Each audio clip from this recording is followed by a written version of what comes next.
시청자 여러분 안녕하십니까? JTB 아침 뉴스입니다. 오늘 아침 지역 신문 살펴보겠습니다. 먼저 전북일보입니다.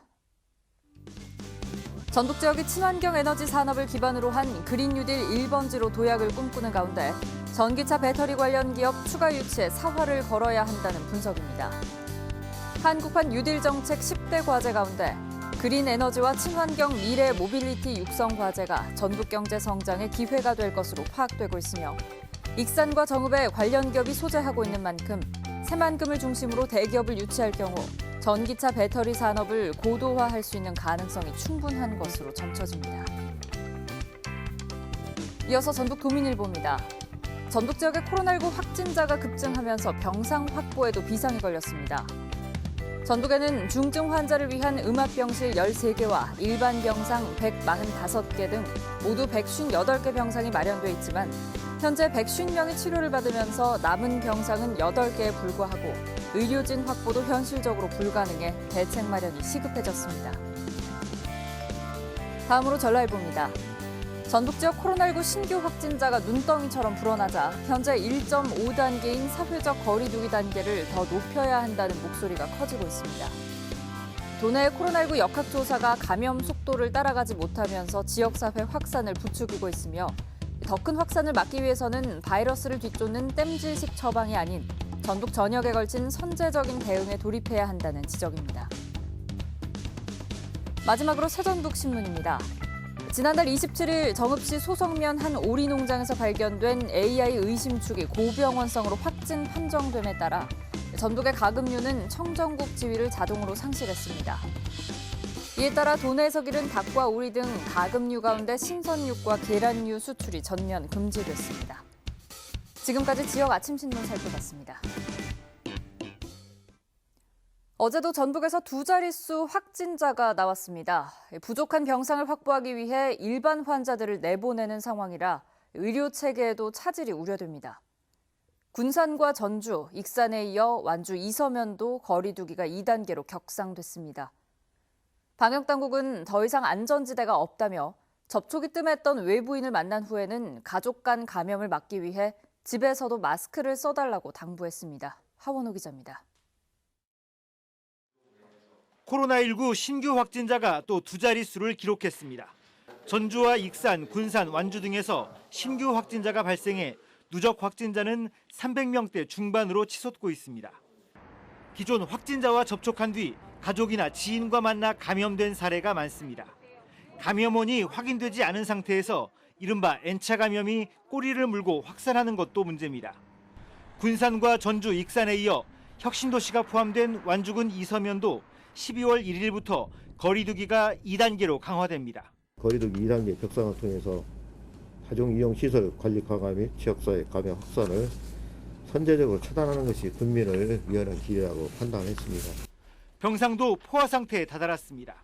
방역당국은 이번 주 안에 군산과 남원의료원, 전북대병원과 예수병원 등에 모두 100여 개의 병상을 추가로 확보하고 생활치료센터 개설도 추진하고 있습니다. 일반 환자의 병상을 뺏어 쓰는 거라 의료체계에 차질이 우려되는 상황입니다. 코로나 환자분들을 모시면 모실수록 다른 일반 질환자분들을 모시는 그런 의료체계가 굉장히 약화가 되는 거고요. 일상적인 생활 공간에서 감염이 확산돼 이제 안전지대는 어디에도 없어 보입니다.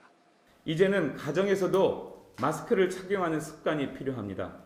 평소 만나지 않았던 친지나 이웃과 접촉했다면 최소한 3일간은 자발적으로 거리두기를 지켜주시기를 당부드립니다. 방역당국은 코로나19 발생 이후 가장 엄중하고 심각한 상황이라며 성탄절과 연말연시 모임과 만남을 자제해달라고 거듭 호소했습니다. JTB 뉴스 하원호입니다. 학생 확진자가 늘고 수능 시험까지 다가오면서 교육당국이 방역에 온 힘을 쏟고 있습니다. 등교 수업은 대폭 축소되는가 하면 수능 시험장 책상에는 가림막이 설치되고 감독관들은 재택근무에 들어갔습니다. 권대성 기자입니다. 지난 25일 학생 1명이 확진 판정을 받은 한 고등학교. 이후 학생 4명과 교직원 1명이 추가로 확진됐습니다. 또 다른 고등학교에서도 지난 토요일 학생 1명이 양성 판정을 받았는데 같은 학원의 친구가 확진됐습니다. 아직까지 고3 수험생 확진자는 없지만 최근 열흘새 학생과 교직원 확진자가 11명이 나오면서 교육 현장의 불안감은 커지고 있습니다. 이런 것들이 불안한 거죠. 일단 이게 격상이 되고 그러면서 학원에서도 이제 학원을 일찍 9시에 이제 집에 가야 되고. 거리두기가 2단계로 올라간 지역의 학교들은 등교 수업이 대폭 축소됐습니다. 전주와 익산, 군산과 완주 2사에서는 전교생의 3분의 1만 등교합니다. 모든 고등학교는 수능일까지 아예 등교 수업을 중지한 채 원격 수업만 하고 있습니다. 교육당국은 68개 수능 시험장 모든 책상에 반투명 가림막을 설치하고 있습니다. 또한 모든 감독관은 수능 전까지 재택근무하도록 했습니다. 자가격리와 확진 수험생 시험장의 감독관 82명은 수능 뒤 코로나 검사를 받고 사흘간 재택근무합니다. 코로나라는 엄중한 시기에 최초로 우리 수능이 치러지게 되었습니다. 방역이 어느 때보다도 더 중차대한 문제라고 저희들은 생각하고 있고요. 코로나19가 다시 유행하고 수능 시험까지 앞두고 있는 교육 현장의 긴장감이 그 어느 때보다 높아지고 있습니다. JTB 뉴스 권대성입니다. 전주의 고질병 가운데 하나인 음식물 쓰레기 대란이 또 빚어졌습니다. 아파트 단지를 중심으로 일주일 가까이 음식물 쓰레기 수거가 중단돼 주민들이 큰 불편을 겪고 있습니다. 보도에 송창용 기자입니다. 음식물 쓰레기를 모아두는 곳이 아수라장입니다. 음식물 쓰레기통을 평소보다 2배 이상 늘렸지만 이미 가득 찼고 통 주변엔 봉지들이 어지럽게 널려 있습니다. 이 아파트의 경우 일주일에 3번씩 음식물 쓰레기를 수거해 갔는데 지난주 수요일을 마지막으로 수거가 되지 않고 있습니다. 지금 이봐요. 이렇게 싣고 와서 갖다 버릴 데가 없어. 내가 한 3군데 댕겼습니다. 근데 어디 버릴 데가 없어요. 양심상 또 버릴 데 못 두고 이렇게 지금 끌고 다니고 있습니다. 김장철이라 쓰다 남은 배추와 무 등 부피가 큰 채소까지 더해져 쓰레기 처리장은 난리속입니다. 더 난리죠. 여기 드리는 데도 없었어요. 지금 묶어서 내놨다는 날 가져간 줄 알았어요. 근데 저쪽에서 이쪽하고 못 오고 이쪽에서 저쪽 못 갔다니까요. 전주에서 또 음식물 쓰레기 대란이 빚어진 것은 음식물 쓰레기 처리장 운영업체 노조의 부분 파업에다 김장철이 겹쳤기 때문입니다. 최근 부분 파업은 해결됐지만 이번에는 덕진구 음식물 쓰레기 수거업체에서 노사 갈등이 생겨 아파트 단지를 중심으로 수거가 계속 지연되고 있습니다. 보통 하루에 250톤에서 한 300톤 그 사이에 처리를 하고 있는데요. 저희가 이제 그 처리장에 어쨌든 빨리 가동률을 최대한 끌어올려서 지금 360톤까지 지금 처리를 높이고 있습니다.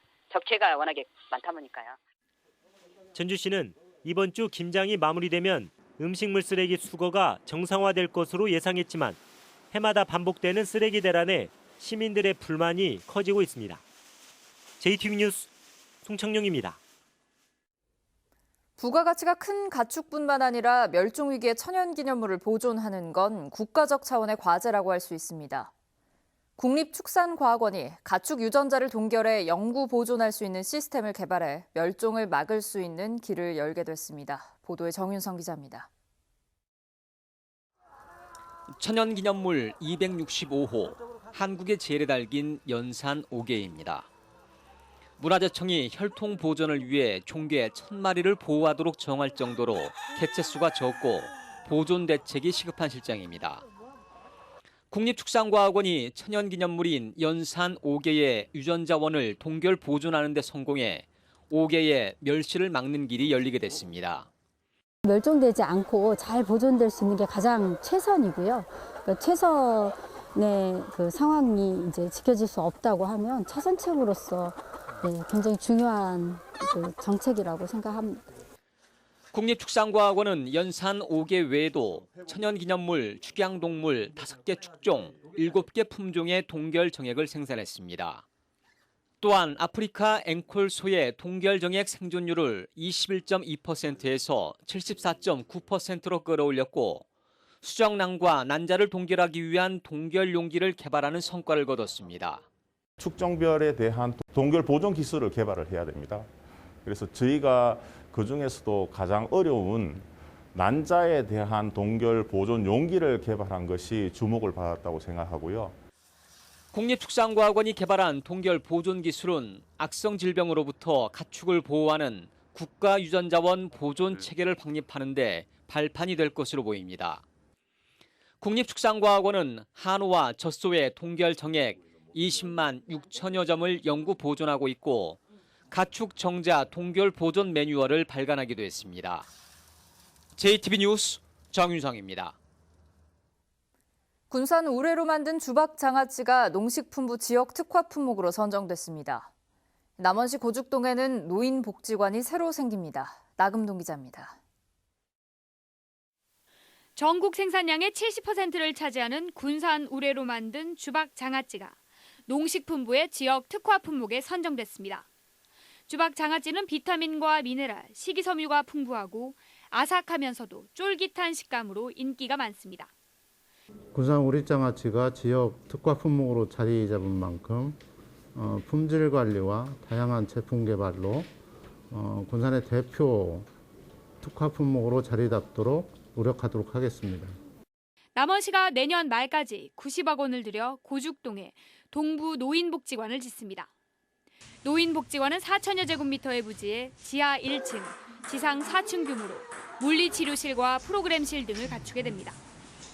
내년 하반기 개관을 목표로 하고 있으며 동부권 지역 어르신들의 새 보금자리가 마련될 것으로 기대하고 있습니다. 고창 군립도서관이 지역 공공도서관의 역할을 충실히 한 공로를 인정받아 국립중앙도서관장 표창을 받았습니다. 2019 고창 한국지역도서전 성공 개최, 작은 도서관과의 협력 등을 통해 독서 문화를 확산시켰다는 평가를 받았습니다. 순창군이 오는 7일부터 사용 빈도는 적지만 가격이 비싸 구입이 어려웠던 생활 공구를 무료로 빌려줍니다. 군민들은 각 읍면 행정복지센터에서 전동 드릴, 전자파 측정기, 라돈 측정기 등 16가지의 공구를 최대 사흘 동안 빌릴 수 있습니다. JTB 뉴스 나금동입니다. 코로나19 재확산에 따라 전북 어린이 창의체험관이 오늘부터 다시 임시휴관에 들어갑니다. 올 초부터 임시휴관과 재개관을 반복해온 어린이 창의체험관은 그동안 이용 인원과 회차를 축소해 운영해왔지만 도내 확진자가 급증하자 다시 임시휴관을 결정했습니다. 어린이 창의체험관은 확진자 발생 추이를 살펴본 뒤 재개관 일정을 정하겠다고 밝혔습니다. 전주시가 사회적 거리두기 2단계 격상으로 영업을 중단한 유흥주점과 감성주점 등 5개 업종 415개 업소에 지난 8월처럼 100만 원의 특별지원금을 지급하기로 했습니다. 다만 점검 결과 영업을 한 곳은 지원금을 지급하지 않기로 했습니다. 전주시는 이와 함께 코로나19 대유행에 대비해 전주 종합경기장에 추가로 선별진료소를 설치하고 찾아가서 검체를 채취하는 이동 검체반과 민간 환자 이송반을 운영하기로 했습니다. 오늘 새벽 도내 대부분 지역의 아침 기온이 영하권으로 떨어졌습니다. 낮 기온은 10도 내외의 분포로 쌀쌀하겠습니다. 오늘은 구름이 많은 가운데 낮 최고 기온이 7에서 10도가 예상됩니다. 바람도 강하게 불면서 체감 기온은 더 떨어질 것으로 보입니다. 대기가 차차 건조해질 것으로 보여 산불 등 화재 예방에 주의가 필요합니다. 당분간 아침에는 영하권의 추운 날씨가, 낮에도 쌀쌀한 날씨가 이어지겠습니다.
JTB 아침 뉴스를 마칩니다. 함께해 주신 여러분 고맙습니다.